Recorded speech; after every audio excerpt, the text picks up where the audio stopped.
nota que vai agora ao seu coração é pra lhe dizer que o sol vai brilhar, levando alegria no ar. 98.7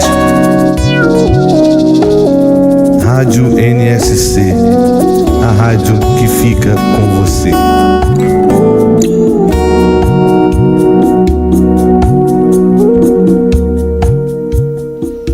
Estamos iniciando mais um programa Viva a Voz Saúde pela Rádio Nossa Senhora de Copacabana, no Rio de Janeiro.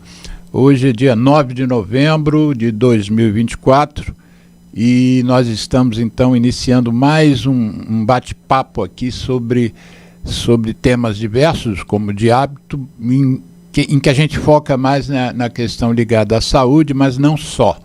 Hoje a gente volta para nosso foco principal, que é a saúde, e nós vamos conversar com uma pediatra, a Andréia Fernandes, e o tema que nós vamos debater hoje a oportunidade surgiu por uma solicitação de uma querida amiga, Dina Frutuoso, que é uma psicóloga que esteve aqui conosco no programa em agosto, e porque na quarta-feira, dia 13 desse mês, às 10 horas da manhã, e a transmissão será via Zoom, o encontro não vai ser presencial, na Câmara de Vereadores, vai haver a terceira audiência, o terceiro debate público sobre o tema do nosso programa. Então, a nossa querida Dina pediu para a gente reverberar isso, repercutir isso junto à nossa audiência, mas aí eu achei melhor que a gente fizesse mesmo um programa sobre o tema e convidei o presidente da Frente Parlamentar Apartidária da Síndrome Alcoólica Fetal, que é a SAF,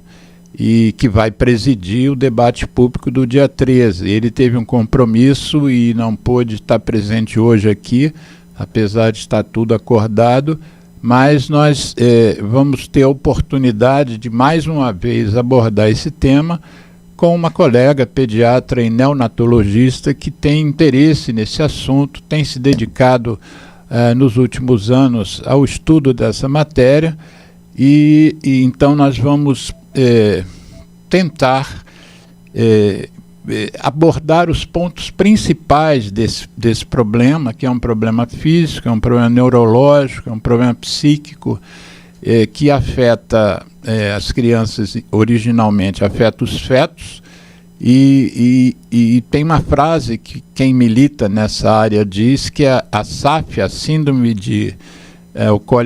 alcoólica fetal, é uma vez instalada, é uma doença incurável, mas tem um bordão que é muito importante, e essa é a importância que eu dou ao programa, que é uma doença 100% prevenível, ou seja, se você tomar os cuidados adequados durante a gestação, desde o início dela, a chance daquela criança nascer com a síndrome, que também é chamada de transtorno do espectro alcoólico fetal, TAF. As pessoas falam TAF ou falam TAF? Como é que... Não, TAF. TAF. Transtorno do espectro alcoólico fetal. As crianças não vão desenvolver essa síndrome. Então, para a gente iniciar o programa, eu vou pedir primeiro a nossa convidada, Andréia Fernandes, que se apresente. Ela já foi diretora do Hospital Maternidade Herculano Pinheiro, aqui no Rio de Janeiro. É hoje chefe é diretora do Departamento de Apoio Diagnóstico do Hospital Maternidade Carmela Dutra. A Carmela é em São Cristóvão, né? Não, a Carmela é no Lins. No Lins. São Cristóvão é Fernando Magalhães. Fernando Magalhães. E Herculano Pinheiro? Herculano é em Madureira, de frente para o Mercadão de Madureira. E as duas unidades são municipais? São municipais. Então, e aí é uma pessoa que tem muita experiência nessa área, pós-graduada pela PUC do Rio de Janeiro, tem MBA em Gestão de Saúde, mas antes da gente abordar o tema, eu queria que você se apresentasse. Primeiro, te agradeço a presença, né? Eu acho que é legal essa disponibilidade de estar aqui num sábado de tarde, né? Que é É um momento assim para quem trabalha muito, como você, ter essa disponibilidade, a gente tem que agradecer. Eu e o Geraldo Rodrigues, aqui, nosso operador. Mas fala um pouquinho de você. Primeiro, a escolha da pediatria e da neonatologia como carreira médica, né? Você tem médico na família, não? Não tem. Aí, e depois o seu interesse pelo que a gente vai discutir agora, que é a SAF. Certo. Então, antes de mais nada, eu gostaria de agradecer pelo convite, né? Me senti muito lisonjeada de poder, inclusive, substituir o vereador. É um assunto que realmente é muito importante, muito pouco conhecido e falado no Brasil. E eu acho que é de suma importância a gente abordar esse assunto, sim. Com relação a minha escolha em relação à pediatria, eu sempre gostei muito de trabalhar com crianças, sempre gostei muito de crianças. Né? E assim que eu entrei no primeiro dia da faculdade, eu já dizia que eu ia ser pediatra. Primeiro dia? No primeiro dia.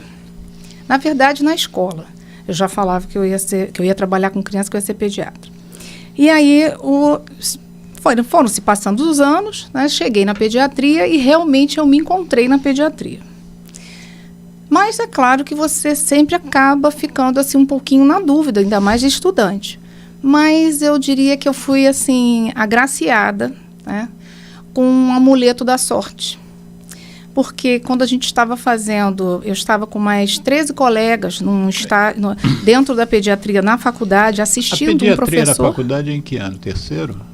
Não, já é lá, mas lá por volta do quarto, quinto ano. É porque eu sou pneumo e a pneumologia, pelo menos antigamente, era no quarto ano que a gente tinha contato, né? E aí eu com mais 13 colegas estávamos assistindo o nosso professor examinando uma criança. E aí essa criança, assim que ela começou a ser examinada, ela estava com um colar, ela me entrega esse colar. Quando ela acaba de ser examinada, eu mais do que depressa devolvo esse colar para essa criança. E aí a mãe falou, não, ela não quer o colar de volta. Ela deu esse colar para você, porque ela acha que você merece ficar com esse colar. Então, para mim, isso aí... Ela não estava pedindo para você guardar o colar. Não. Naquela hora ela estava te dando.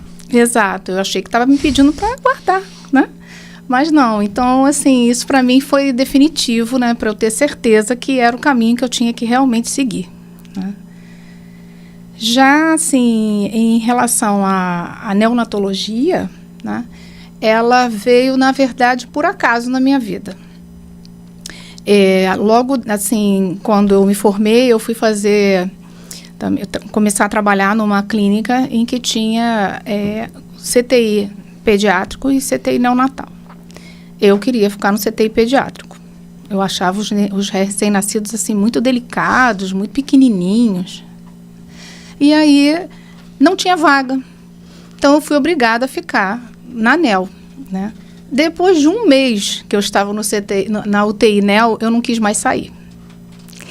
E aí, fiz o concurso para a prefeitura, né? E minha primeira escolha já era ir para uma maternidade. Eu tinha tido também a grande oportunidade de fazer estágio na maternidade Carmela Dutra. Então, eu, na verdade, eu conhecia a Carmela até 6 meses antes de eu me formar, né? Depois, quando eu fiz a pós-graduação em pediatria, fui novamente para a Carmela, né? E aí, quando sai o concurso, né, quando eu sou chamada, a primeira opção que se tinha era a Carmela Dutra. Então, eu fui com muito prazer, né, trabalhar na Carmela, e como as pessoas que lá estavam, os staffs, já todos me conheciam, e eu fui logo convidada a ficar dentro da UTI neonatal como rotina. E lá fiquei durante 10 anos da minha vida. 10 anos? 10 anos dentro da UTI. Para o povo leigo que está nos ouvindo, ou que venha nos ouvir mais para frente, o que é exatamente essa especialidade, neonatologia? Até quando um neonatologista acompanha uma criança? O neonatologista é aquele pediatra que ele cuida do bebê desde o momento em que ele nasceu até 28 dias de vida. Até 28 dias? 28 dias, né? Porque é um bebê, quando ele nasce e tem algum problema que precisa ser deslocado para uma unidade neonatal, todo o tratamento dele é muito diferenciado do que de uma criança maior.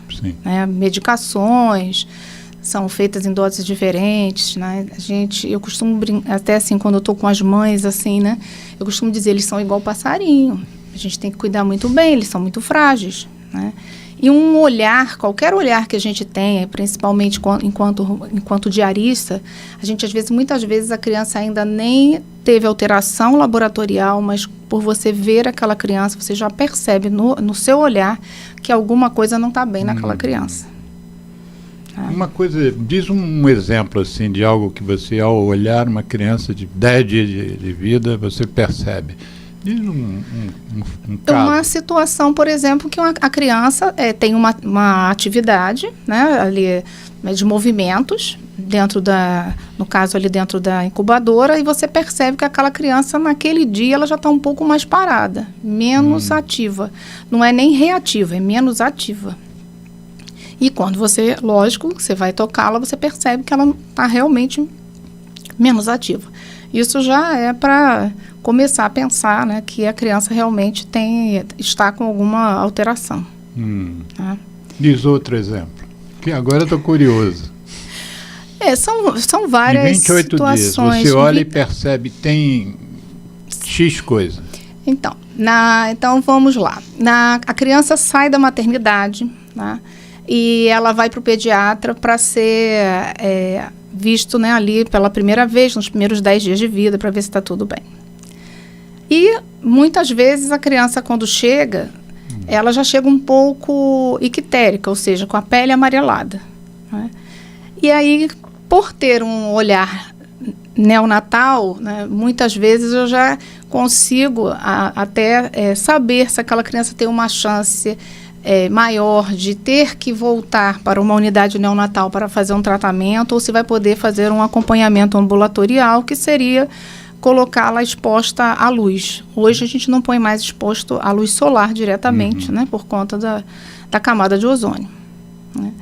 Então são peculiaridades, né, que a gente vai aprendendo também com o tempo e vai, vamos dizer assim, a experiência, né, vai mostrando para a gente como é que a gente tem que ficar mais atento. E aí você fez essas 2 formações, começou a trabalhar, 10 anos de neonatologia no UTI do Carmelo, né? E aí você, em algum momento, bateu a história da síndrome alcoólica fetal, que eu queria que antes de você dizer como é que você entrou nessa, a ter essa atenção, né? Essa coisa chamar a sua atenção dentro. Nós somos médicos, tem tanta coisa que pode chamar a nossa atenção, tantas síndromes. Sim. O que é a síndrome alcoólico-fetal ou transtorno do espectro alcoólico-fetal? Então, o transtorno do espectro alcoólico-fetal é um pouco diferente da síndrome alcoólico-fetal. O transtorno, ele tem 4 categorias, né? Ele tem a categoria que é a síndrome alcoólico-fetal, a síndrome alcoólico-fetal parcial, e tem uma que eu não vou me lembrar a sigla em inglês agora, mas é uma que só vai ter alteração do neurodesenvolvimento e outra só das questões físicas. O transtorno, ele é um conjunto, né, de sintomas, de sinais, né, em que a criança demonstra que tem, né, os profissionais, que ela teve contato, né, em algum momento da gestação da mãe com o álcool pela passagem transplacentária. Resumindo, a mãe bebeu bebida alcoólica ou usou alguma coisa que tinha álcool. Exato. Em algum momento da gestação. Ingeriu alguma coisa com álcool, às vezes até de forma acidental, né? Às vezes ela ainda nem sabe que está grávida. E logo isso é uma coisa que eu ia te perguntar, mas deixa isso para depois. Sim. Então, você está definindo aí o transtorno. Isso.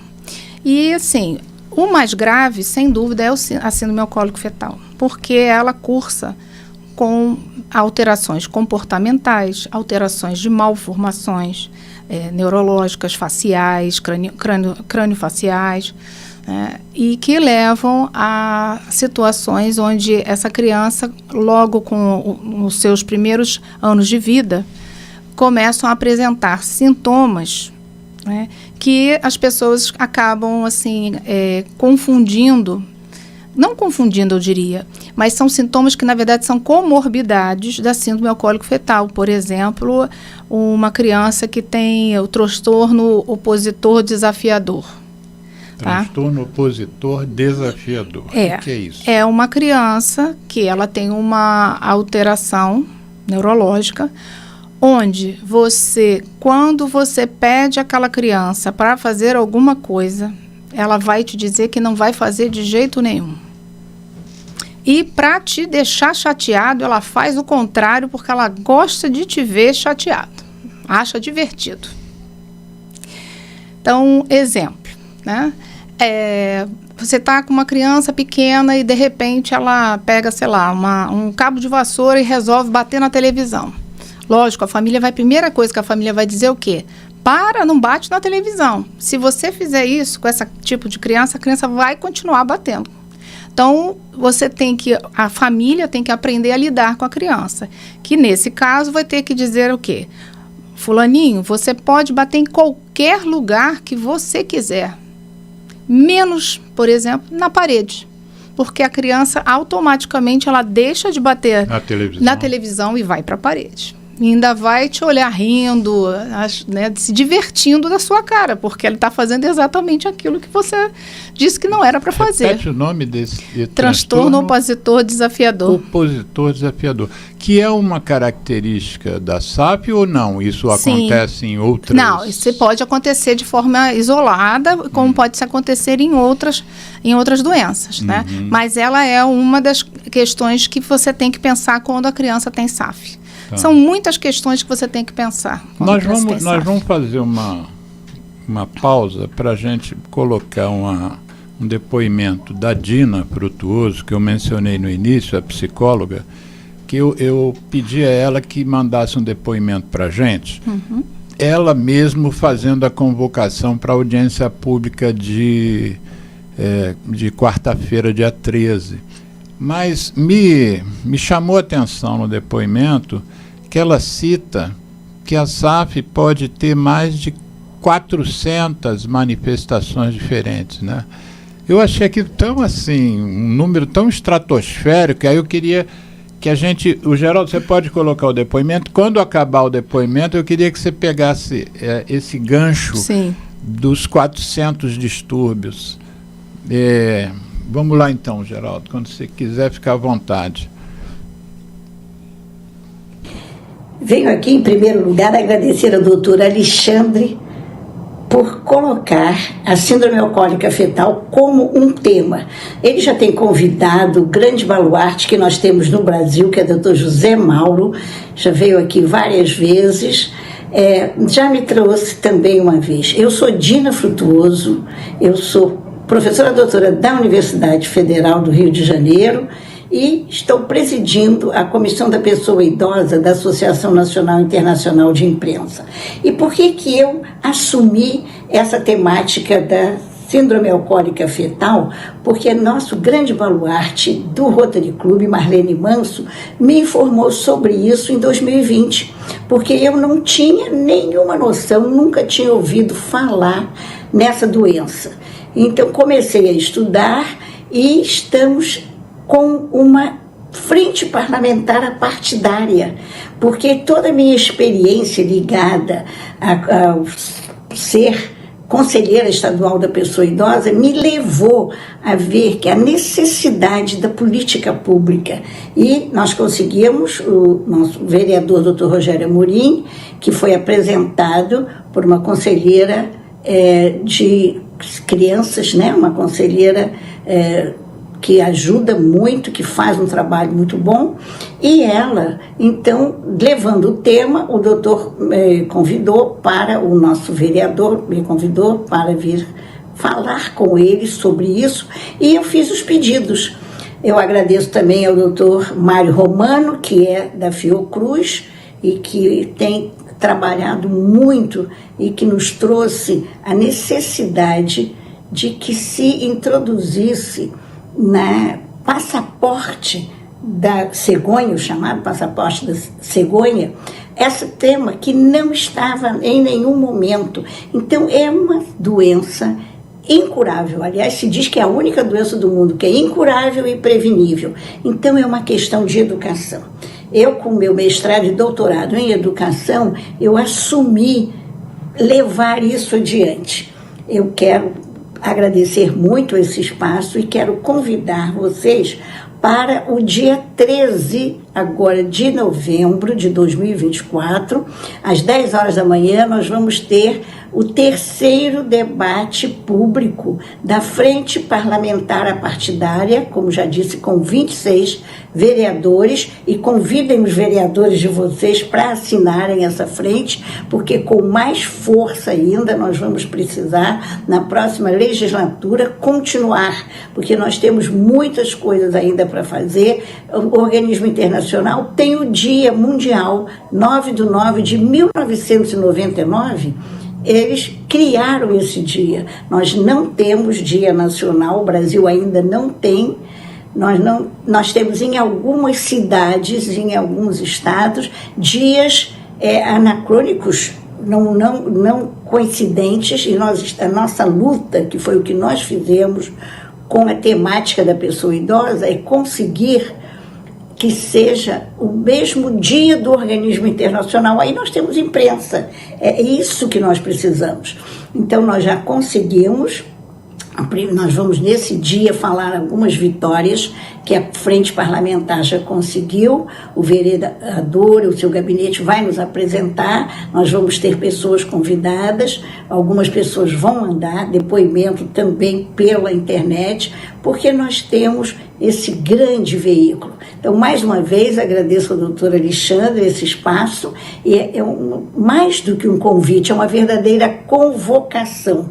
Todas as pessoas de língua portuguesa, porque nós vamos fazer apresentação em português, né? Então, nós estamos agradecendo todas as pessoas, porque pelo Zoom, 10 horas da manhã, no dia 13 de novembro, será enviado o link pelo gabinete do presidente dessa frente parlamentar, e nós estamos lutando no Rio de Janeiro, mas pedindo a todas as pessoas dos municípios que façam isso.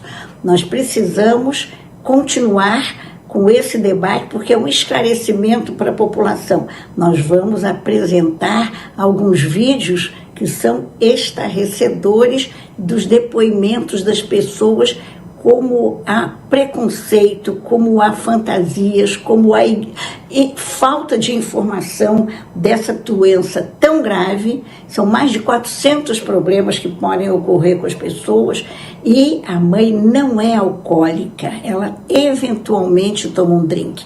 Então é muito sério, é um problema muito sério. Estamos juntos, Dina Frutuoso, da Comissão da Pessoa Idosa, da Associação Nacional e Internacional de Imprensa, e professora doutora da UFRJ. Beijo. Dina, obrigado pelo seu depoimento, e nós estamos aqui, eu e Andréa Fernandes, cumprindo a missão que você nos designou. Andréa, pegando aí esse gancho que a Dina deixou, que eu mencionei no início, né? A quantidade de alterações é uma coisa espantosa, mesmo que não seja eventualmente os tais 400, mas você podia, antes da gente falar, na verdade é melhor a gente deixar para falar no distúrbios, quais são os distúrbios, um pouquinho depois. Qual é a questão do álcool que a gestante ingeriu, sob forma de bebida ou sob forma, às vezes, de um bombom, de licor? Exatamente qual é o papel do álcool nessa história? Assim, ele interfere em que aspecto do desenvolvimento? Então, o álcool ele vai atingir principalmente a questão da formação neurológica dessa criança. E ele destrói alguns hipocampos, né? Onde ele, fazendo essa destruição, a criança vai ter algumas alterações. Por exemplo, o hipocampo vai ter perda de memória, dificuldade de aprendizagem. Outros podem ter, pode atingir até a parte auditiva.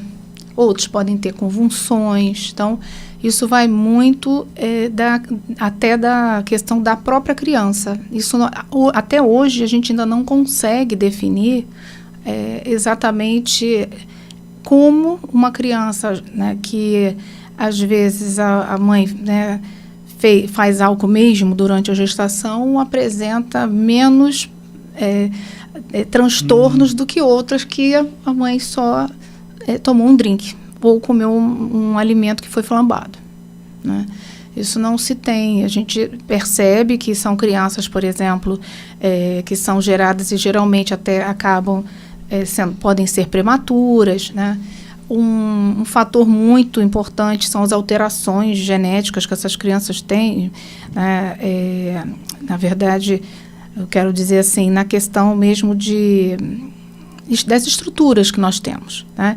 Então, a criança geralmente vem com alterações cardíacas, né? Com defeitos cardíacos, com situações muito raras que até os próprios cardiologistas têm dificuldade de atuarem, né?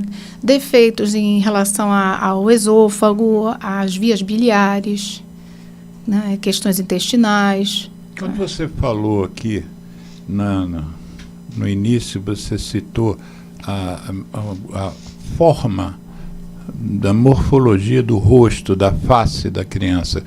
Quer dizer, altera a estrutura óssea também? Então, até aproximadamente 6 anos de idade, uma criança que tem síndrome alcoólico fetal, quando é atendida por uma equipe que é experiente, ela consegue perceber no olhar para a criança algumas alterações, tá? Então, a face da criança nos traz algumas dicas, né? Como, por exemplo, a criança tem o nariz, né? Essa questão aqui dessa parte, né, do nariz aqui mais acima, ele é mais achatado, ele fica mais pontudinho. As bochechas, né, que normalmente do bebê são todas aqui em cima, assim, esse bebê tem uma bochecha um pouquinho mais caída, tem uma separação maior entre a distância dos olhos, né? Tem a questão labial, que você percebe que o lábio normalmente superior é mais fino que o lábio inferior, né? Muitos têm a nossa marquinha, né, que nós temos aqui acima do lábio entre o nariz, né? Muitas vezes essa marquinha ela é um pouco menos visível ou é ausente, né?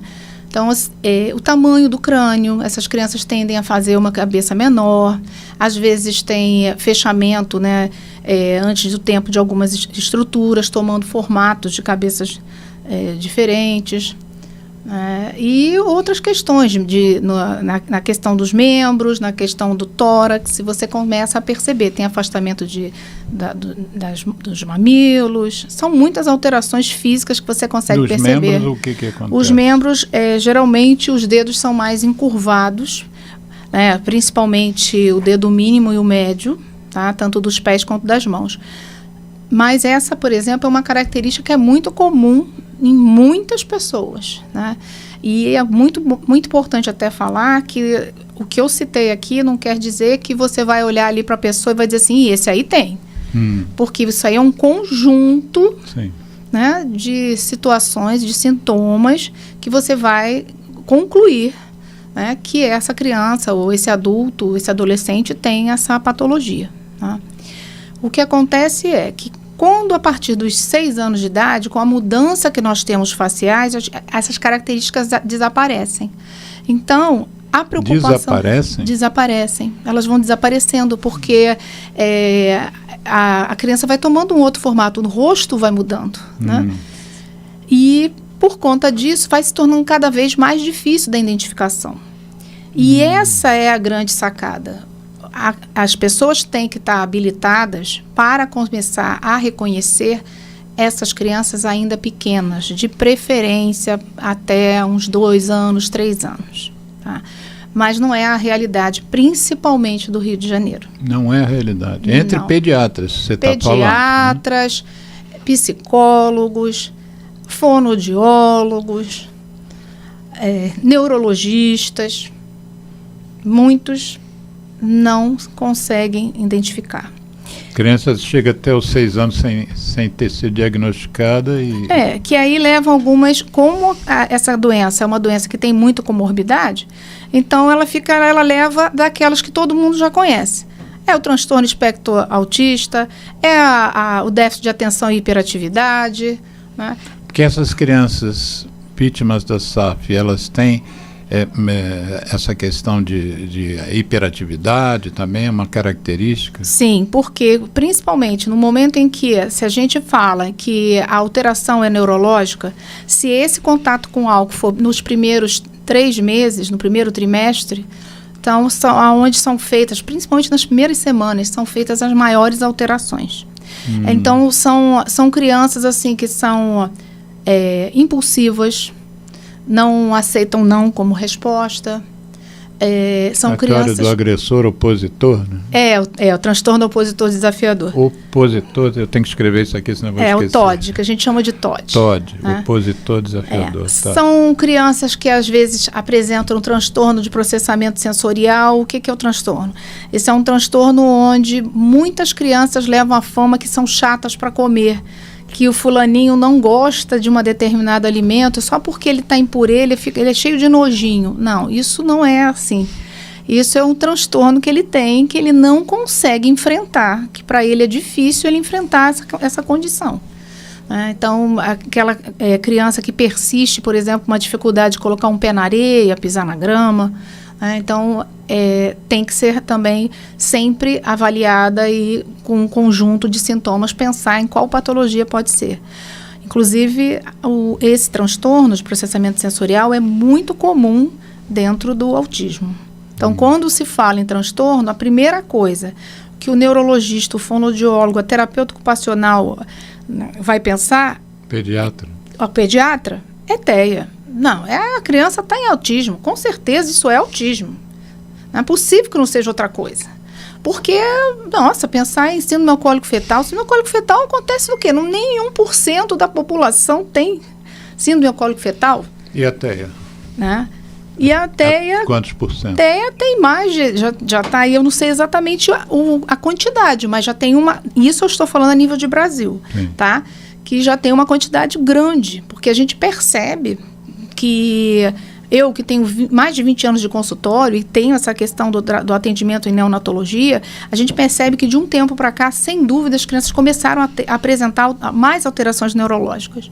Não é que passou a ser, as pessoas passaram a ter interesse em investigar, porque elas realmente estão apresentando São mais. As duas coisas. As duas coisas. A gente percebe que, por exemplo, prematuros acabam tendo mais condições, por exemplo, de TEA, né, de autismo, do que se tinha quando se acompanhava eles há anos atrás, né?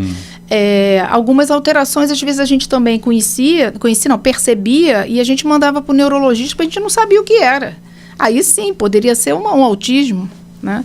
Mas, assim, é claro que o esclarecimento, né, a globalização, isso fez facilitar, né, o conhecimento. Mas muito que se diz que é TEA, não acredito que seja TEA.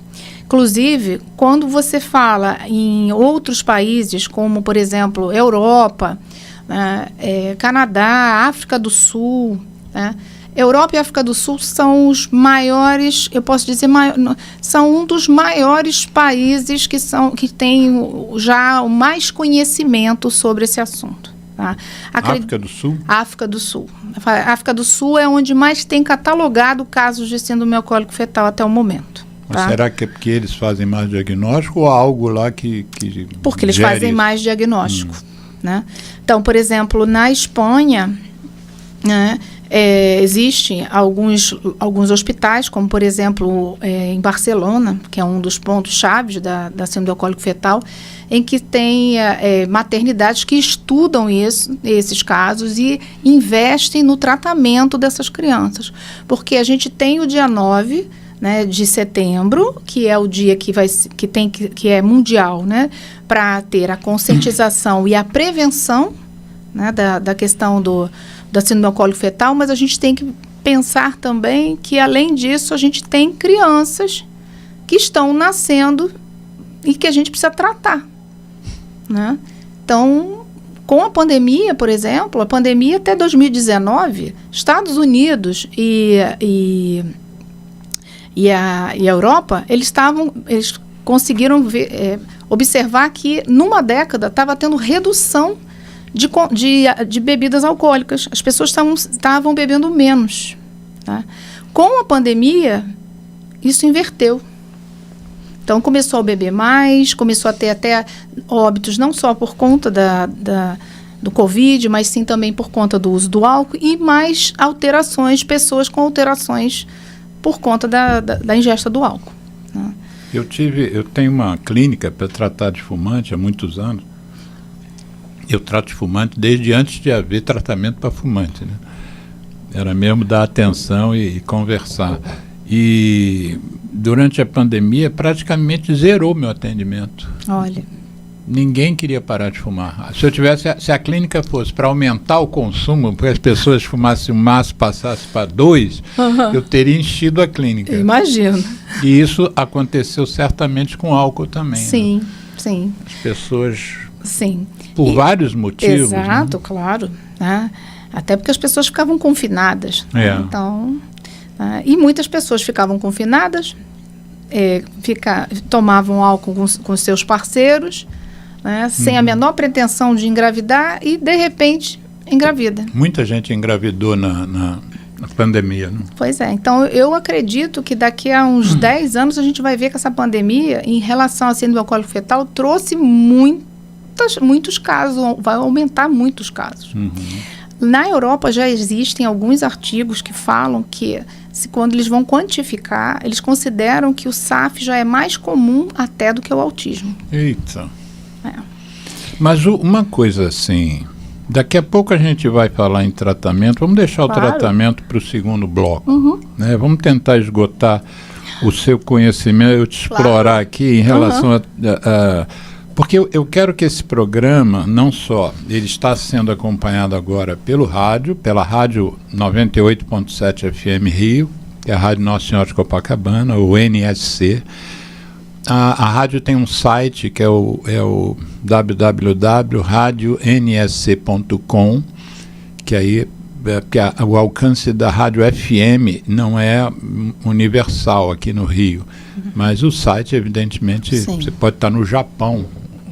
Um dia um sujeito me mandou uma mensagem me agradecendo que eu tinha ajudado a mãe dele a parar de fumar, porque ela viu uma entrevista minha. Aí eu falei, mas eu não dei entrevista nenhuma no último mês, nem há 2 meses.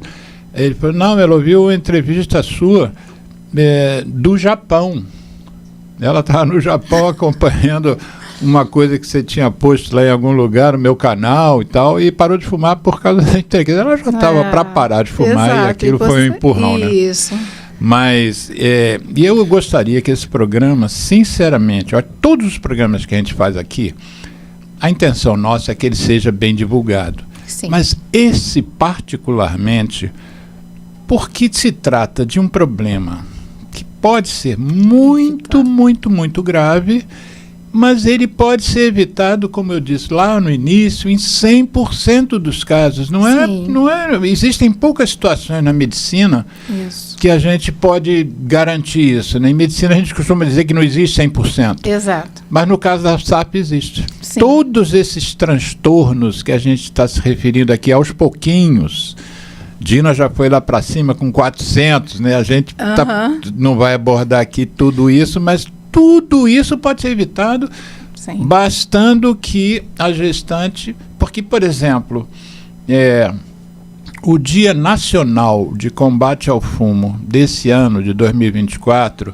capitaneado, como sempre, pelo Instituto Nacional do Câncer, que é onde está a sede do Programa Nacional de Controle do Tabaco no Brasil.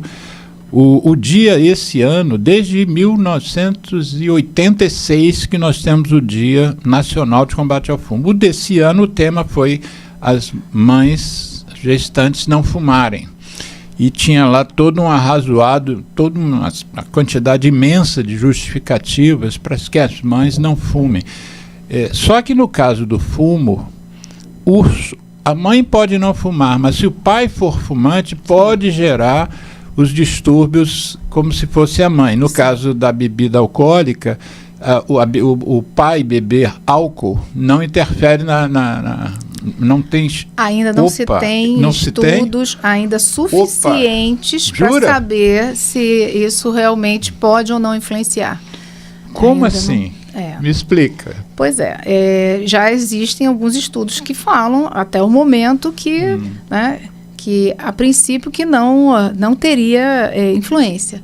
Mas eles não consideram ainda estudos com N palpável, então a ideia era aumentar esse número de estudos. Em termos de reflexão, qual seria a justificativa do pai beber álcool interferir? Como a gente explicaria isso? Talvez como o mesmo princípio de que uma criança onde os pais têm problemas de dentes cariados, tá? E a mãe engravida, e a criança vai ter na primeira dentição uma chance maior de ter dentes cariados. Eu acredito que seja como por aí. Como uma coisa genética, o DNA do pai lá. Com uma junção no momento do ato sexual, eu acredito que pode ser ali que né, como o álcool ele passa pela placenta, né? Sim. Óbvio, ele vai estar ali também no momento do ato sexual do homem para a mulher. Essa eu vou acompanhar. Não, você vai ser minha consultora no dia que sair um artigo dizendo, confirmou, o mecanismo é esse, né?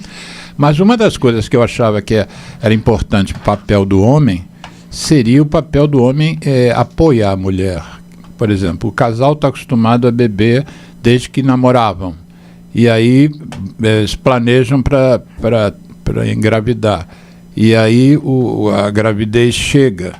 O ideal seria que o homem fosse solidário à mulher no sentido de não beber, para que ela não se sentisse como se estivesse tendo uma perda, né? Sim. Porque, como disse a Dina, e você já mencionou aqui também, às vezes a quantidade é ínfima. Isso. Né? Mas às vezes tem mulheres que têm um consumo de álcool quase igual de homens, né? Então elas ficarem 9 meses ali sem fazer uso de bebida, pode ser um momento difícil, né? Por mais que esteja motivada em ter filhos. Sim, né? E não são só 9 meses, porque depois vem o período de amamentação, que também não pode ter álcool. Isso pode chegar a 2 anos, então. Ou mais. Gente, até quanto tempo, assim, você já acompanhou crianças serem amamentadas? Até 4 anos. 4 anos de idade? Eu tenho questões até familiares, já tenho até, assim, uma questão de... Sabia disso, Geraldo? Não, até fiquei assim, essas informações estão muito diferentes, assim, né? Então, a criança nasceu sem nada, tudo bem. Aí a mãe, já nasceu. Isso. Então, agora eu posso beber. Não. E aí pode acontecer, então? Pode acontecer da criança ter alterações, tá? Não necessariamente que seja um síndrome alcoólico fetal, tá? Porque a síndrome alcoólico fetal ela é intraútero, tá? Mas ela vai ter alterações por conta do uso do álcool, porque o álcool passa pelo leite materno. O leite materno é o melhor alimento que se tem, né? Mas se a gente diz que outro dia, inclusive, o neurologista que foi quem me chamou a atenção a primeira vez, o Zé Mauro Braz Lima, que ele estuda SAF, ele me disse que o cérebro nosso, do ser humano, só acaba o desenvolvimento com 20 e poucos anos, 24. 25, né? 25. Porque 25 aí depois você começa a envelhecer, né? A partir de 25 anos você começa a envelhecer. Mas com uma criança, como o Geraldo está citando, nasceu, começou a amamentar, a ser amamentado e o álcool está entrando ali nele, não interfere no cérebro, não gera SAP? Então, eu não posso afirmar, porque esse é um tipo de estudo que não sei se existe. Confesso que eu ainda não busquei essa informação. Tá? Mas situações, por exemplo, né, no caso, a criança está sendo amamentada. Se a gente pensar que a síndrome alcoólico fetal, a criança por ter tido contato com álcool, tá? Quando ela vai entrando no seu desenvolvimento, ela vai crescendo. Se ela tem contato com álcool, tá? Seja ela pelo álcool gel, né, que a gente ficou em 2020 com aquela limpeza das mãos, né? Seja por um lenço umedecido, um perfume, tá? Por que não essa criança que está recebendo álcool pela amamentação também não tem esse atrativo? A gente percebe, sabe-se hoje que a síndrome alcoólico fetal, se ela não for diagnosticada e tratada, né, durante a infância, quando essa criança chegar na adolescência, a chance dela se envolver com álcool é mais de 80%. Então, ela precisa realmente ser muito bem acompanhada. Eu digo isso também em relação à mãe e ao pai que fumam durante a gestação, que a nicotina é a droga que gera mais dependência química, né, que se conhece. Sim, sim. E se a criança, se o feto recebe o fumo da mãe, recebe, portanto, a nicotina, há estudos hoje, sobretudo na Universidade de Massachusetts, um pediatra chamado Joseph de Franza, não sei se você conhece. Não. Eu vou te passar tudo sobre ele. Ele faz umas pesquisas muito interessantes sobre dependência em nicotina, e ele é pediatra. Então ele hoje não, já tem mais de 10 anos, ou 15 anos, ele meio que estabeleceu que para as pessoas que tenham uma predisposição genética a se ligarem àquele cérebro, se ligar à nicotina, porque tem pessoas que começam a fumar e não gostam. O fato de não gostar não é que não gostou, é que o cérebro não é um cérebro que tem essa tendência, essa particularidade. Mas para aqueles que tenham, um cigarro apenas já pode desencadear a dependência. Que antes a gente falava quando eu comecei a estudar isso, há 50 anos atrás, a gente falava em 100 cigarros, né? 5 maços de cigarros. Se você fumou 5 maços de cigarros, você vai ficar dependente. Agora já se entende. E a quantidade de genes que possibilitam, que causam essa ligação à nicotina, são muitos genes, não é um gene só. Então, enfim, se essa criança recebe a nicotina e chega na hora do parto, corta o cordão, a mãe vai fumar e o sangue não vai passar para o feto com a nicotina. Eu não sei se eu ia te perguntar se você já acompanhou isso. Existem bebês que choram e as pessoas acham que é fome, que é cólica, que é não sei o que é uma irritação, e na verdade era abstinência de nicotina, né? Exato. Você já percebeu isso? Já tive casos assim, na época até me chamou muito a atenção. A mãe era usuária de drogas, ela fazia uso de maconha, e quando a criança foi passando, né, mais de 24 horas, foi chegando a 48 horas, a criança estava muito irritada, nada consolava. E quando isso acontece, essas crianças precisam ser acolhidas, né, colocadas num ambiente mais harmônico, mais escurinho, para ver se elas tendem a melhorar, né, essa abstinência. Né? Então, realmente isso acontece, e não acontece pouco. Porque se a gente pensar que as pessoas, muitas, né, pessoas principalmente que são os grupos aí de risco, né, por conta da questão do crack, então isso é muito comum. E aí quando a pessoa, ela acaba superando, né, ela não sabe dizer, me dá um traguinho aí, me dá um puff desse seu cigarro eletrônico, e aí ela acaba no final superando a síndrome, né? Não sei que traumas isso gera, né? Você passar semanas querendo algo e não tendo um adesivo para colocar, não tendo uma bupropiona para usar, uma vareniclina para usar, você fica ali, resolve aquilo, né? E mais do que isso ainda vem as consequências, né? Porque as alterações que são causadas, malformações que são causadas por conta disso. Vou combinar um negócio, nós vamos fazer mais para frente um programa como o de hoje, só que focado na questão da gestação e do fumo. Sim. Vamos, você topa? Sim, topo. Mas só para finalizar esse tema, você trouxe a informação e eu estou trazendo agora para os ouvintes a informação seguinte: essa criança que recebeu nicotina durante os meses de gestação, quando chegar em 13, 14 anos, alguém oferecer uma tragada, ele automaticamente vai... É como um fumante comprando um cigarro a varejo, que, aliás, é bom que os ouvintes saibam, a venda de cigarro a varejo no Brasil é proibida desde 1997. Quer dizer, nós já vamos aí para 30 anos, e se você for em qualquer banca de jornal aqui da rua da Nossa Senhora de Copacabana, está vendendo cigarro a varejo. Então, eu tenho um paciente que ele para de fumar e ele fica um tempão sem fumar e ele acha que, vou fumar só um cigarro a varejo.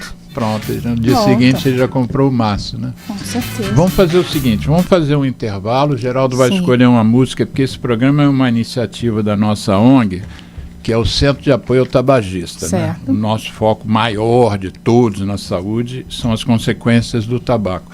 E a gente tem um monte de música que fala nessa questão do tabaco. Escolhe um aí, Geraldo, e daqui a pouco a gente volta. Tony Garrido e Vange Souza, o nome da música é Eu Trago a Música. Eu me chamo Tony Garrido, junto de Vange Souza, a gente convida a dizer não ao cigarro, não ao tabaco.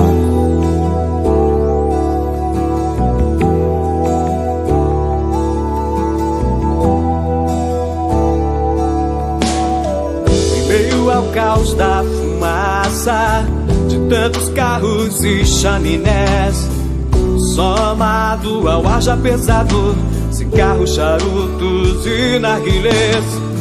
É feito estufa, é feito por cada um mais um contra, já são dois a favor do ar mais saudável. Apague o cigarro, acenda o amor. Eu trago a música, soa bem ao meu e ao seu ouvido. Eu trago a música, é o que temos sempre oferecido. Eu trago a música, respiramos melhor o planeta e nós. Eu trago a música, mundo sem tabaco, levante a sua voz.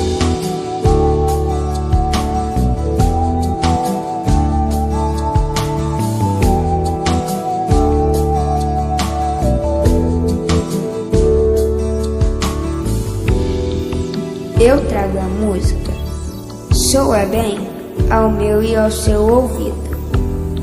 É o que temos, sempre oferecido.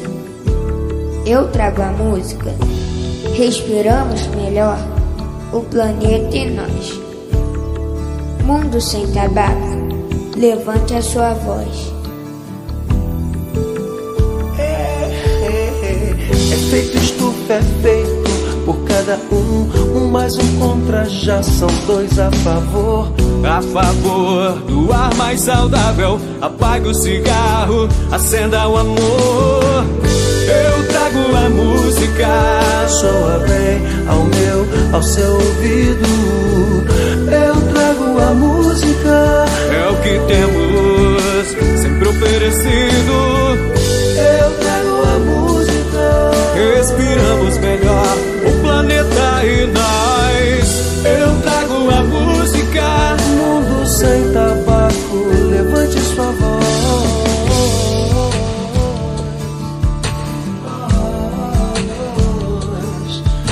Levante a sua voz, levante a sua voz. Eu trago a música, respiramos melhor o planeta e nós. Eu trago a música, mundo sem tabaco, levante a sua voz. Eu me chamo Vange Souza, junto de Tony Garrido, a gente te convidou a dizer não ao cigarro, não ao tabaco.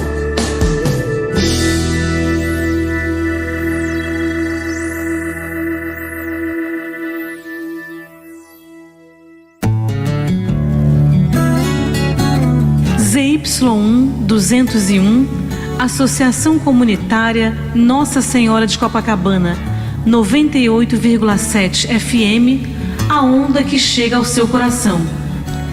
Rua Hilário de Gouveia, número 36, 9º andar, Copacabana, Rio de Janeiro.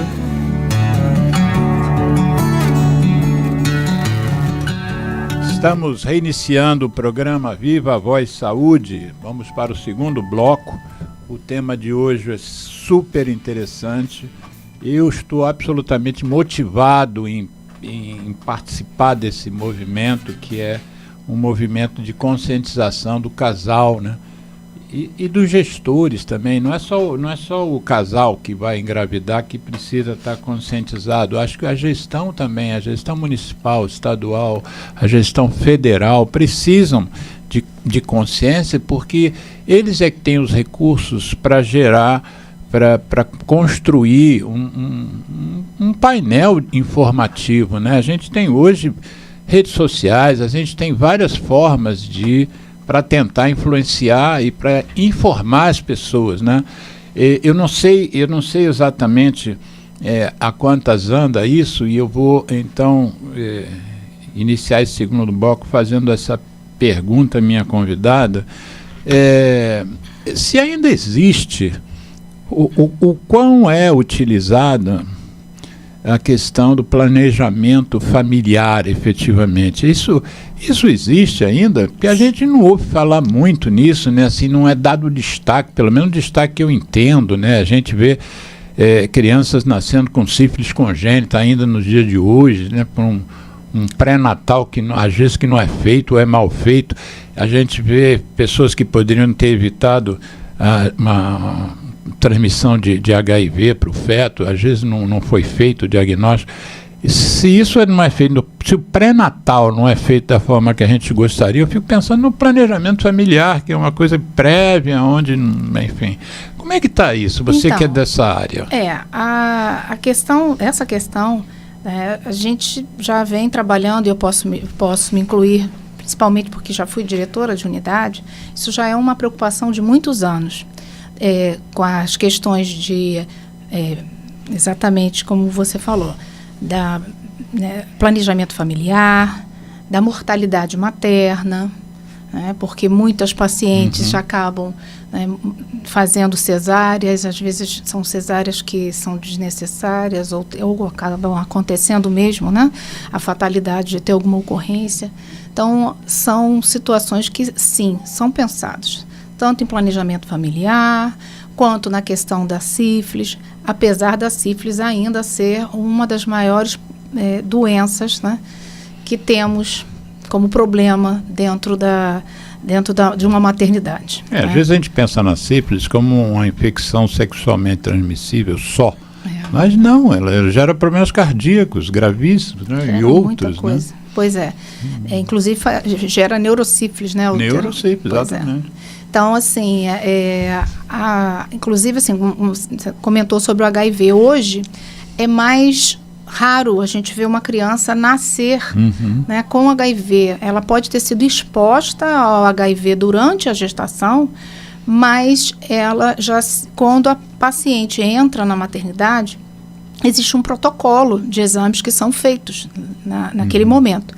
Como, por exemplo, né, a gente vai fazer o VDR. Mesmo que não tenha sido feito no pré-natal. Mesmo que tenha sido feito ou não feito no pré-natal. Tá? Já existe esse protocolo, na Secretaria Municipal de Saúde, eu posso dizer que isso já vem há alguns anos, tá sendo preconizado, que é exatamente a avaliação, né, de se a paciente está com sífilis, se a paciente está com HIV. Se essa paciente estiver com HIV, vai ser tudo preparado e existe o que a gente chama de coquetel para ser dado tanto para a paciente antes do nascimento e quando o bebê nascer, ele também vai fazer um coquetel para não ter a doença. E a gente tem obtido um sucesso extraordinário. A gente diz assim, globalmente, né? Exato. Brasil inclusive. Exato. Eu sou de uma época em que não havia tratamento, né?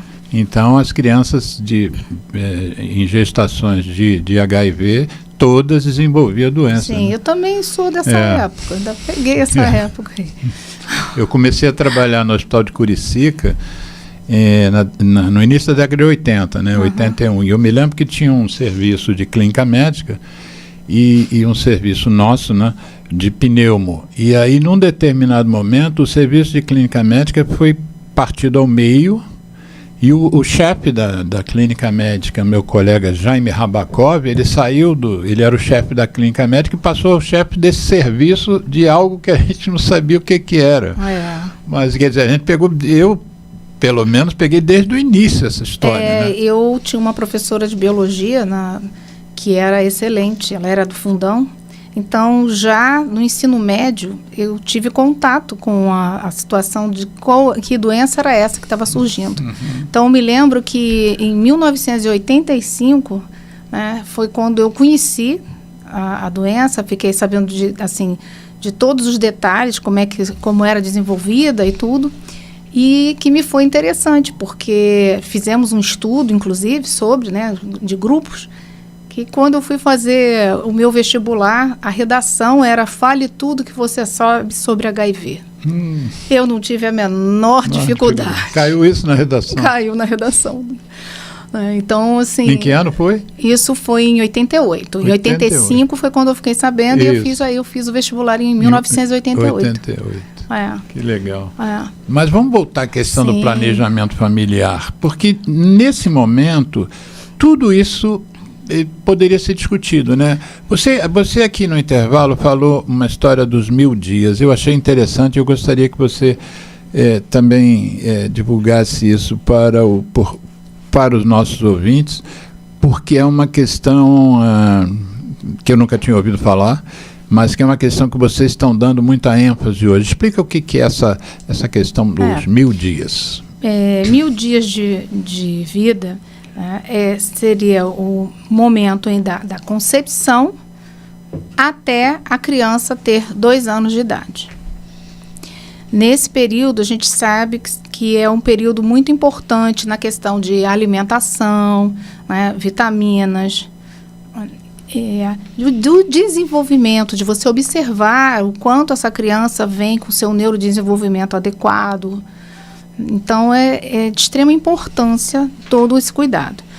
O ideal seria se a pessoa, quando fosse programar, né, quando eles fossem programar essa gravidez, é que 6 meses antes desses 1000 dias começassem a ter já um cuidado com relação à alimentação, álcool, cigarro, cuidados com a saúde dental. Então, para que, quando houvesse a concepção, esse feto realmente nascesse com o mínimo de questões que podem ser passadas de forma genéticas, herança familiar.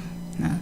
Hoje sabe-se até que, por isso a importância dos 2 anos, que se uma criança faz ingesta, né, de açúcares antes dos 2 anos, ela tem grandes chances de se tornar um diabético quando entrar na adolescência. Açúcar que não seja natural, né? De uma fruta, por exemplo. Sim, eu digo aquele... Bebida adocicada. Isso, aquele açúcar adoçado ali que dá a balinha, o bolinho, o biscoitinho. Né? Posso fazer um comentário, doutor? Pode, Geraldo. Quando a criança bebe na mamadeira com açúcar, antes dos 2 anos...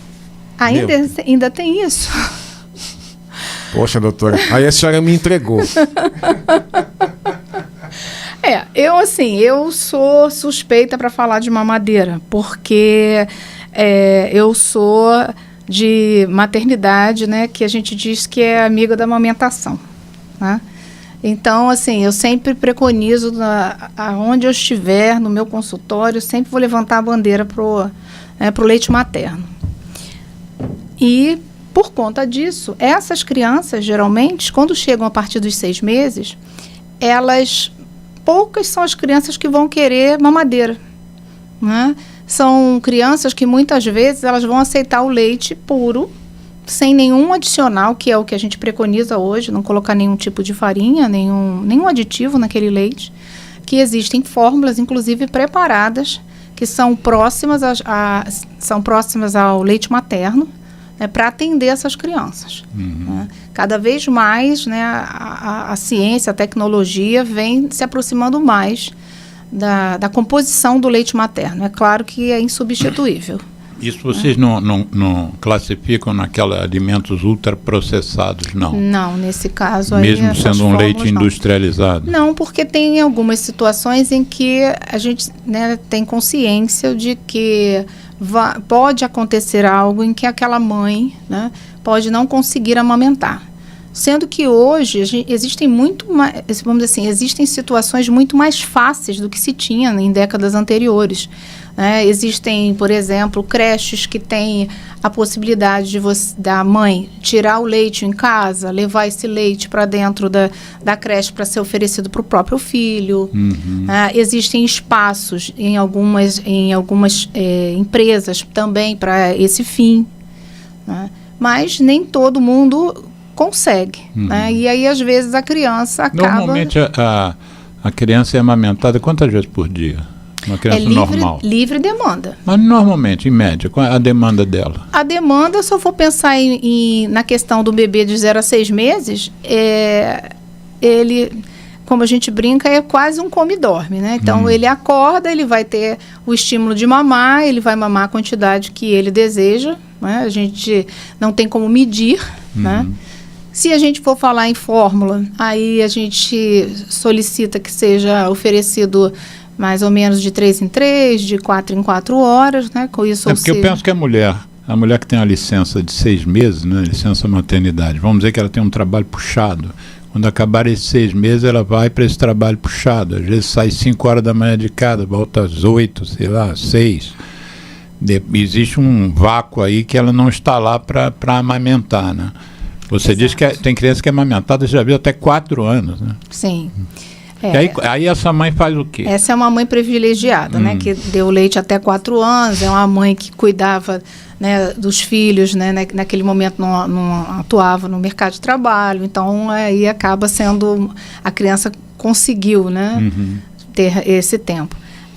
É para essas crianças que você está comentando que a gente vai acabar lançando mão das fórmulas. Essas fórmulas são doadas, assim, o SUS fornece? Existem casos especiais que sim. Tá? Situação, por exemplo, de uma criança que ela nasce e teve, né, que a mãe tem HIV, essas que crianças não podem amamentar, não vão poder ser amamentados, então a criança já sai da maternidade com um protocolo de um número X de latas de leite, em que é o tempo exato dessa criança entrar em contato com a clínica da família e começar o seu acompanhamento. Entendi. Vamos fazer o seguinte, vamos voltar, eu não quero perder a oportunidade. Tem muito tema, né, que a gente pode conversar aqui. Sim. Eu acho que você vai virar sócia do... Eu tenho, né, nós temos uns convidados aqui que são sócios, já vieram 6 vezes. O recordista é o Isidoro. O Isidoro Fluminhan, ele é endocrinologista. Sim. Ele já veio falar sobre obesidade, sobre diabetes várias vezes, sobre as novas drogas emagrecedoras, Ozempic, essas coisas. Já veio falar sobre uma coisa que o grupo dele, da PUC, da pós-graduação da PUC, ele é de uma disciplina lá chamada transtornos alimentares. E esse grupo colocou na nomenclatura médica uma palavra criada pelo grupo chamada farmarexia, que são... normalmente, né, a predominância maior de mulheres, mas que querem, por exemplo, tomar Ozempic, tomar uma droga emagrecedora, sem nenhum critério para tomar droga. A mulher é magra, mas a farmarexia é esse distúrbio psíquico que faz a pessoa querer emagrecer sem precisar, né? Mas, enfim, nós vamos trazer você para falar sobre aleitamento, falar sobre o tabagismo e a influência na gestação para as crianças. Doutor, fala, Geraldo. O celular na vida das crianças é um assunto muito interessante. Outra coisa que a gente também pode trazer. Vamos fazer uma lista. Agora as telas. Boa sugestão, Geraldo. Mas vamos voltar para a síndrome alcoólica fetal, que é o tema do nosso programa. Você estava falando em tratamento, né? primeiro você falou uma coisa que, para mim, eu gostaria de esclarecer melhor. Você disse assim, a criança depois de 6 anos, se não for diagnosticada lá atrás, né, durante esses 6 anos de vida, pode custar muito a ser diagnosticada, ou pode nunca ser diagnosticada.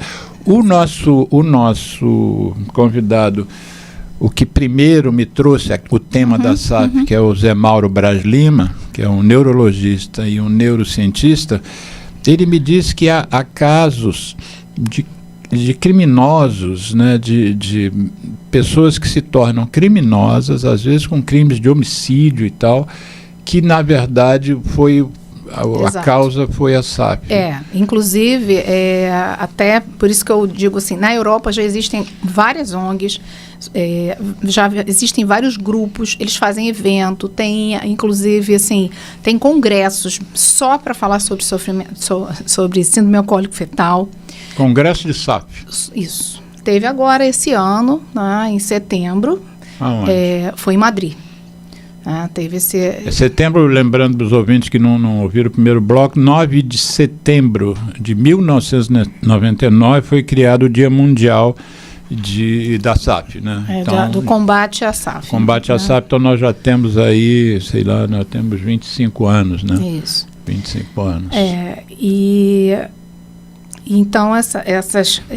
agora acabei de me perdendo. Nós estamos falando sobre o sujeito virar um criminoso. Sim. Então, isso já está comprovado. Né? Na Europa, exatamente por conta dessa preocupação, essas crianças, esses adolescentes, esses adultos já são acompanhados de uma forma diferenciada, porque já se sabe que essas pessoas têm uma tendência a fazer atos libidinosos. Libidinosos também. Também. A fazer essa questão toda de virarem mesmo bandidos, né? No caso de acabarem, como o povo diz popularmente, acabarem no xadrez, né? Então, são situações que isso já é certo.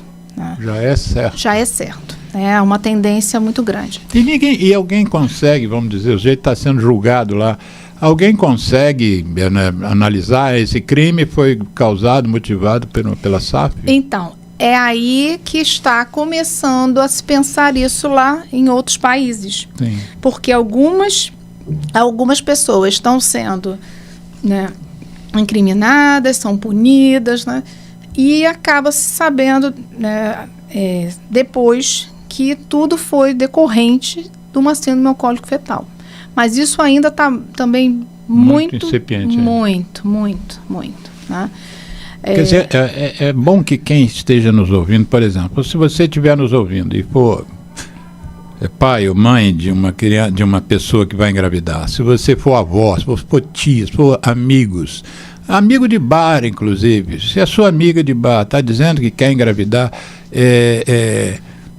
passe esse programa para ela, discuta essa questão com ela, com o marido, com o noivo, né? Sim. Porque é tão óbvio que tudo isso, né, que a gente está falando pode macular a vida de uma pessoa, de uma família, e pode ser evitado. Sim. Né, por sei lá, 2 anos sem álcool, né? Exato. É incrível como é que a gente repercute tão pouco essa questão, porque eu comecei a discutir isso agora, porque eu sou pneumologista, né? Então, eu entrei em contato com esse tema pela minha função aqui como radialista. Aliás, Geraldo, parabéns, que anteontem foi o dia do radialista, né? Parabéns. Parabéns. Eu acho que o rádio ainda é hoje uma coisa assim... Ele hoje tem mais recursos, né? Ele tem... Por exemplo, você vê a Band News, você vê a Globo, você vê a CBN, aí você pode ver também como a gente aqui hoje com imagem, né? Você vê o estúdio ali ao vivo, já virou um rádio-TV, né? Mais ou menos. Mas o rádio chega longe, né? Eu às vezes vou para o meu plantão em Caxias, eu vou ouvindo o rádio, né? Você está numa estrada, você está em casa sozinho, o porteiro, está todo mundo ligado no rádio. Sim. Mas agora eu que fugi, por que eu estou falando isso aqui? Bom, Nós estamos a... Você estava falando exatamente da facilidade que seria, Sim, a princípio, evitar né, de esse problema todo, né? Mas você estava dizendo que existem estudos que mostram que uma mãe que bebeu muito pode gerar uma criança com uma SAF mais leve, e às vezes uma mãe que bebeu pouquinho, um drink, pode gerar uma SAF grave. É do primeiro, chama, como é que você deu o nome aqui? Primeiro trimestre. Primeiro trimestre. Principalmente nas primeiras 9 semanas. Esse aí 9 semanas são 2 meses e que 9 semanas, muitas vezes as pessoas não sabem que estão grávidas. Isso é que eu ia perguntar, tá aí. Como lidar com isso, então? Pois é. Quando você trabalha com esse assunto, você tem que ter uma habilidade muito grande para você poder perguntar isso para uma família, né, que está te conhecendo ali muito provavelmente naquele momento, né, porque existe muito preconceito em cima da doença. As pessoas ainda acham que só as pessoas menos favorecidas é que vão ter as crianças com síndrome alcoólico fetal. Só morador de rua. Exato. Né? E por conta disso, existe esse preconceito em escolas. Né? Eu já ouvi de profissionais dizendo que se atende uma criança com síndrome alcoólico fetal, fala para a família para não contar isso para ninguém, nem nas escolas. Porque se a criança tiver algum distúrbio de comportamento, ser uma criança agitada, que cite que seja só um TDAH. Né? E não é bem assim. Existem comparações de estigmas assim? Exato. TDAH é menos... porque um déficit de atenção está na moda, todo mundo conhece, né? Qualquer um pode ter, não precisa ser menos favorecido para ter, né, hiperatividade. Todo mundo hoje tem hiperatividade. Até, né, professor, diretor de escola dá diagnóstico de hiperatividade, né? A gente sabe, qualquer um. Né? A criança bagunceira hoje ela tem hiperatividade. Né? Então, por conta disso, nada contra os diretores nem os professores, tá? Mas eu estou dando exemplo porque eles têm mais contato com as crianças e acabam, né, às vezes visualizando, sim, esses casos. Né? Mas a gente sabe que tem muito preconceito. Então, primeira coisa que a gente vai ter que tentar quebrar no Brasil é esse tabu do preconceito. E isso é uma coisa que, assim, historicamente, o Brasil, né, luta muito em relação ao preconceito, né, a questão de racismo. Então, eu acho que é mais uma luta aí para entrar nesse rol que seria a luta das crianças que tiveram contato com o álcool. Porque, por mais que não queira... E que nada puderam fazer para evitar esse contato. Exato. Né? E se a gente for pensar que o álcool, pelo menos até ao momento, né, ele vai continuar sendo consumido mundialmente, nós vamos ter sempre crianças com síndrome alcoólico fetal. O Zé Mauro, quando esteve aqui falando não sobre SAF, mas a gente fez 2 programas sobre álcool, ele fez umas contas aqui, que depois, quando eu editar o programa, eu vou botar o link. Ele fez umas contas assim de quanto que aumentou o consumo de álcool no mundo e no Brasil, assim, um negócio. Tanto Sim. é que era pelo menos a maior fortuna brasileira, parte da fortuna dos caras vem da Ambev, né? Vem de uma empresa de cerveja. Né? Não, e assim, eu até vou dar um estudo também em relação à questão da ingesta do álcool. Tá? Em 2016 foi feito um estudo em 2 maternidades, tá? Onde eles utilizaram o cabelo das mães, tá? E o mecônio do bebê, ou seja, aquele cocôzinho, né, aquelas fezes que o bebê elimina até 3 dias de vida.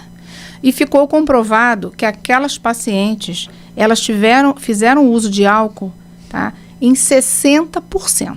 Ou seja, 60% daquelas pacientes fizeram uso em algum momento. E não foram pacientes escolhidas a dedo, foi aleatório. Todo mundo que nascia...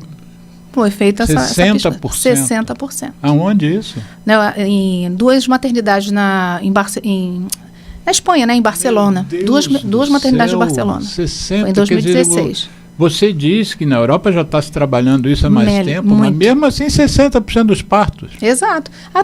Exatamente. Até porque eu acho que também eu acho que lá também até a questão do frio, né? As pessoas utilizam o álcool como superfúgio por conta de aquecimento. Culturalmente, né? Sim. O europeu bebe vinho desde que novinho. Nasce. Desde que nasce. Bom, no caso aqui, desde que nasce. Não, eu digo literalmente, porque assim, posso falar, né, como filha de portugueses, em que tive a oportunidade de ir para lá, né, ainda muito pequena, e a gente via, durante a adolescência, eu comecei a ver as campanhas, não dê vinho aos seus filhos. Por quê? Porque as pessoas faziam os vinhos dentro de casa. Claro. Né? Nas suas aldeias, né? Eles mesmos tinham as uvas, né? E aí, quando eles iam, por exemplo, para fazer qualquer plantação, colheita, né, de qualquer alimento, batata, o que fosse, levava-se o quê? Levava-se um lanche. Nesse lanche, o que ia? Um garrafão de vinho. E aí, toda a família tomava vinho. Incluindo as crianças. Incluindo as crianças. Você sabe que eu fiz minha especialização médica na França, numa cidade pertinho da Alemanha, chamada Estrasburgo. Sim. E eu tive vários choques culturais, né? Eu já tinha ido à Europa uma vez, mas adolescente. Ali eu vivi, né? Você absorve a cultura de uma forma diferente do que um turista. E aí, primeira semana de hospital, o hospital tinha 3 andares, o serviço que a gente estava tinha 3 andares, tinha a parte que eu ficava mais, que era a parte da broncoscopia, que é o que eu tinha ido fazer lá mais, broncofibroscopia, tinha a parte de sala de reunião, e em cima você tinha enfermarias e o CTI, e no último andar o centro cirúrgico, que era um serviço de cirurgia torácica. Esse meu choque cultural foi o seguinte: na hora do almoço tinha uns carrinhos que passavam com as refeições, e em cima dos carrinhos, ocupando todo o carrinho, quase que o tamanho dessa mesa aqui que nós estamos agora, eram garrafas de vinho. Sim. Pois é. Todos os pacientes tinham direito a uma taça ou uma taça e meia de vinho no pós-operatório ou no pré-operatório de cirurgia de tórax. Eu nunca tinha visto aquilo. O hospital, dentro do campus lá do hospital, tinha uma adega, tinha uma cave. Se alguém tiver curioso, bota no Google, cave, C-A-V-E, Estrasburgo, Hospice Civil, que é o nome do hospital, Hospice Civil de Estrasburgo. Hospices. Tinha uma adega. Ou seja, culturalmente, a Deus Baco ali é poderoso. Sim. Mas aí você estava dizendo o que eu queria saber de você. Antes da gente começar o programa, você mencionou um negócio que eu achava que tinha que ter uma carga de álcool, né? E você disse que já há estudos mostrando que às vezes um bombom de licor já pode gerar o processo. Sim, fala isso um pouquinho. Então, hoje a gente considera que qualquer quantidade pode causar a doença. Em estudos mais antigos, assim, afirmavam que bastava 60 ml, né, de álcool para fazer com que essas crianças aí sim tivessem alterações. Mas hoje já se vê que até em situações com menos quantidade de álcool isso pode acontecer. Então, a fala Você falou especificamente um bombom de licor. É isso mesmo ou você exagerou, supervalorizou? Não, bombom de licor eu não sei quanto tem de álcool ali, né? Mas, assim, o que tem é que realmente, no momento que da concepção, o ideal é 0 álcool. 0 álcool. Não há nenhum... É como a gente diz que não há quantidade de exposição segura ao fumo de cigarro, não há nenhum nível de segurança. De segurança quanto ao álcool. É exatamente o mesmo raciocínio. Né? Não se sabe o quanto. Né? Talvez a informação que possa mais sensibilizar mães e famílias seja realmente, que às vezes a gente fala, não vamos falar sobre as consequências, não, vamos falar sobre a vida, como a vida é boa, mas se você não falar nas consequências, por exemplo, se as pessoas não souberem que cigarro produz 70 doenças, 19 tipos de câncer, talvez eles nunca pensem em parar de fumar, né? Meu avô fumou e morreu com 90 e tantos anos. O Oscar Niemeyer, nosso arquiteto maior, morreu com 104 e fumava muito. enquanto que a filha dele, com 52, desenvolveu uma DPOC, um enfisema gravíssimo. Eu não sei nem se está vivo ainda, espero que esteja. Sim. Mas eu acho que a gente tem que falar as duas coisas, né? Primeiro, se você beber durante a gestação, isso vai te dar uma apurrinhação pro resto da sua vida.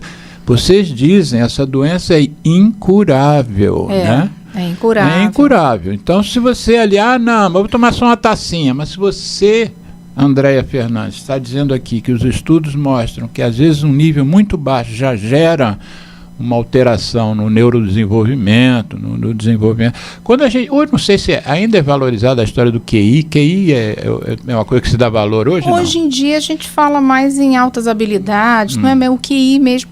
Existem QI, hoje... QI é o coeficiente de inteligência, né? Hoje a gente não utiliza muito. Não muito, mas essa síndrome afeta, afetaria o que a gente chamava de QI antes. Sim, sim. O que pode acontecer é exatamente isso. Existem várias situações. Por exemplo, as crianças elas podem aprender algo, tá? E conforme elas forem dali a um ano e você for questionar, já esqueceu, nem sabe que estudou aquilo. E vai ter dificuldade mesmo na leitura, vai ter dificuldade... Passar no vestibular, às vezes nem pensar. Com certeza. Não, o que tem é que, como são muitos casos diferentes... Sim, né, de gravidade diferente. Você não consegue até ter ainda, né, até hoje, esse cálculo de como isso funciona. Tá? Como eu disse, a gente não sabe a quantidade de álcool.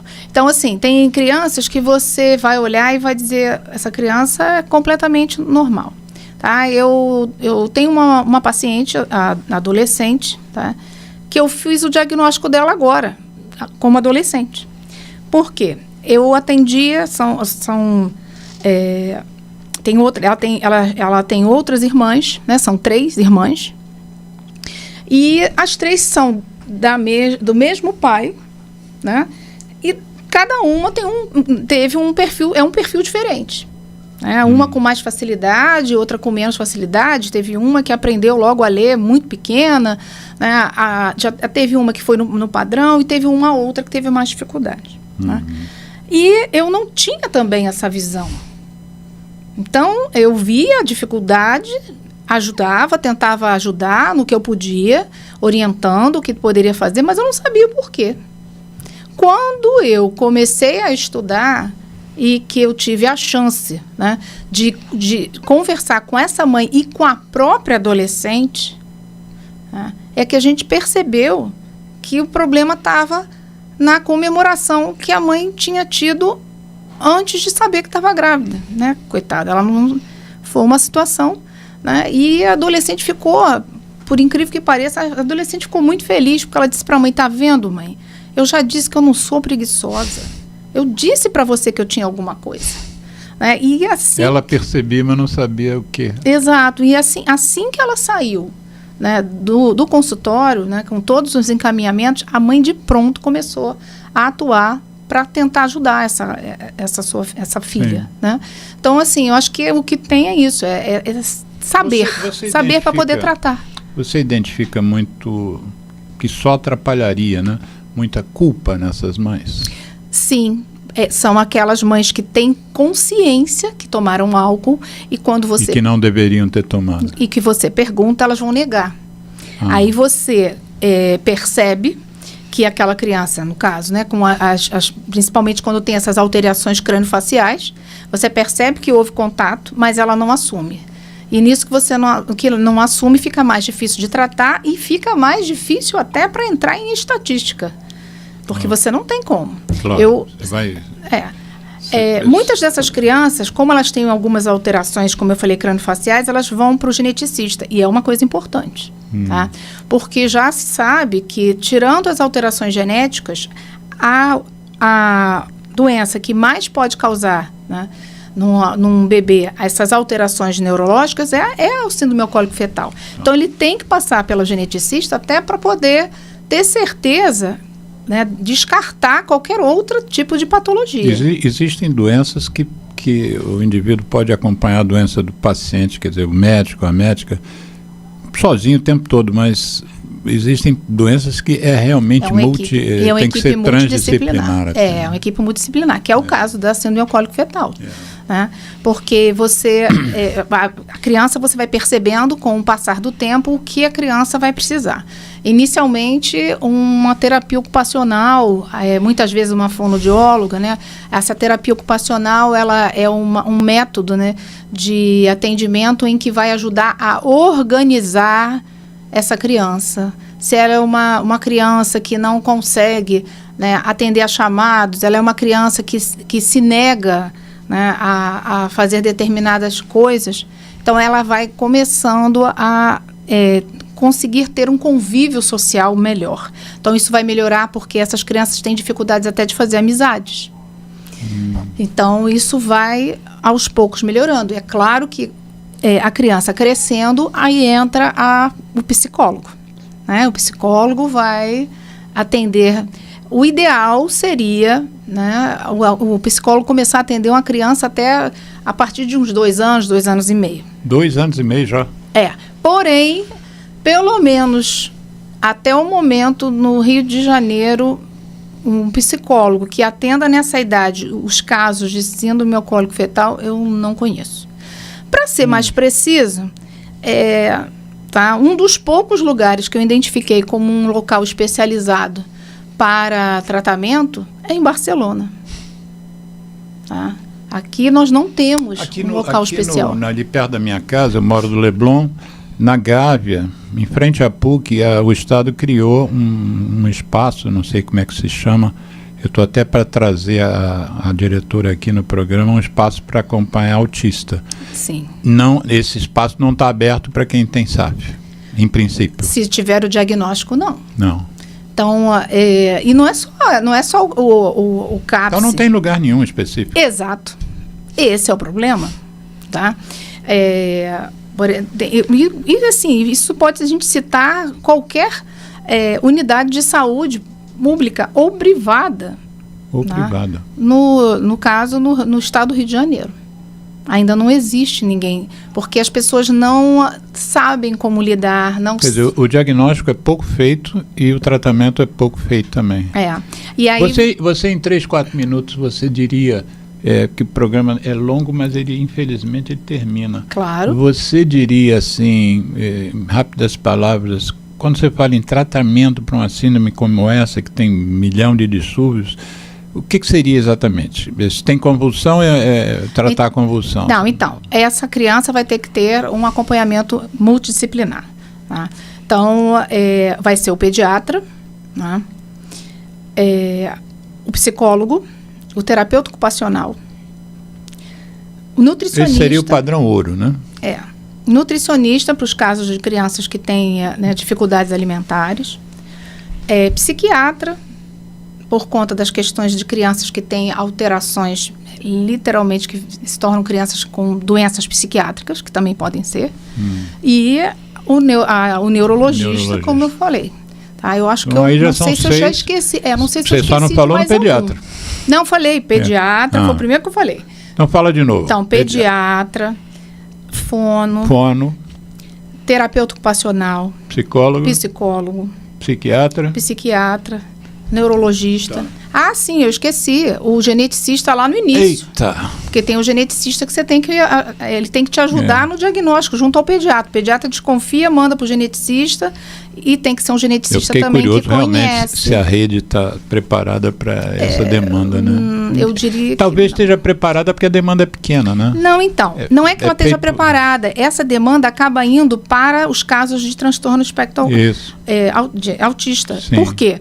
Porque como não se define que é a SAF, então essas crianças vão para esse tipo de tratamento. Tá? Até na parte educacional. Tá? Na parte educacional também. Se essas crianças são identificadas que têm alguma alteração, elas entram como sendo reconhecidas como se elas fossem autistas. Crianças especiais, no caso mais fácil hoje em dia é o autismo. Se alguém... Andréia Fernandes, se alguém quiser entrar em contato com você, que caminhos essa pessoa poderia fazer? O que você disponibiliza? Porque eu já deixei na chamada do programa o seu endereço no Insta, Sim. Né? No Instagram, que Sim. é pediatra Andréia Fernandes, tudo junto. Que outra... Procurando a caneta aqui. Que outro... o contato seria mais legal por aí ou você prefere outra coisa, e-mail? Não, pode celular? ser também por e-mail, né? Através do andreia.pediatra@gmail.com. Andreia.pediatra, não tinha ninguém, né? Você pegou esse... Andreia, pelo menos, não tinha nenhum. Andreia.pediatra. Não tem o Fernandes, então, não, no caso. @gmail.com. Olha só, gente. Você é bem antigo esse e-mail, né?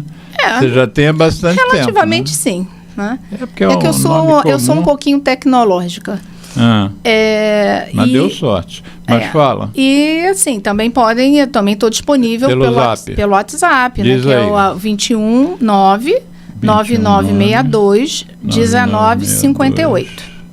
1958. Eu vou repetir aqui tudo. O Instagram é pediatra Andréia Fernandes. O e-mail é andreia.pediatra@gmail.com.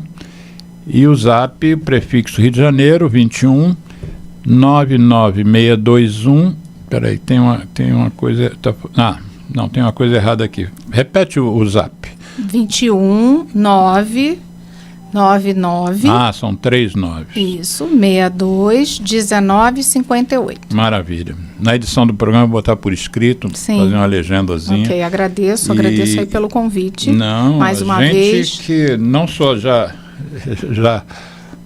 te agradeci o convite, mas já vou antecipadamente, né, Geraldo, agradecer as próximas vindas dela aqui, fazer uma lista dos temas, porque tudo começa na criança, né? Sim. E mais ainda, tudo começa no feto, né? Sim. Na verdade, é muito legal, vai ser muito rico aqui. E eu espero que as pessoas que estejam nos vendo pelo YouTube compartilhem, né? Porque às vezes Carmen Elias, deixa eu ver aqui. Excelente apresentação. Olha aí, eu não tô... Carmen Elias. Quem é Carmen Elias? Carmen Elias é uma professora, pediatra. Da Estácio de Sá, muito querida. Né? Também a conheci na prefeitura no município do Rio de Janeiro, onde ela também trabalhou como gestora. Legal. Carmen, obrigado pela mensagem. E você aí já é a primeira para quem eu peço diretamente para compartilhar esse programa. Amanhã o YouTube me permite baixar o vídeo, aí eu vou reeditar o programa, botando legenda e tal, algumas imagens que a gente considera importantes que estejam, inclusive se você tiver alguma dessas imagens que você falou, faciais, alteradas. Sim. Que estejam disponíveis, que não seja uma coisa antiética da gente... Sim, não, existem desenhos. Eu queria só aproveitar também para agradecer... Para fechar. Agradecer a doutora Elizabeth Parente, tá? Porque ela que me deu a oportunidade de conhecê-lo. Elizabeth Parente, que também é pediatra. Exato, também professora da Estácio. Também a conheci pela Prefeitura do Rio de Janeiro. Fiz grandes amigas, né? Importantes. Muito querida. Eu vou, na edição do programa, eu vou botar o link para esse programa que ela fez com a gente aqui, que foi muito bom. Foi sobre cigarro, inclusive. E Carmen Elias, divulga para a gente. Geraldo, muito obrigado pela sua parceria de sempre. Sem o Geraldo não tinha programa, né? Com certeza. Obrigado, até breve, viu? Até breve mesmo. Boa tarde, ouvintes. Boa noite e bom dia.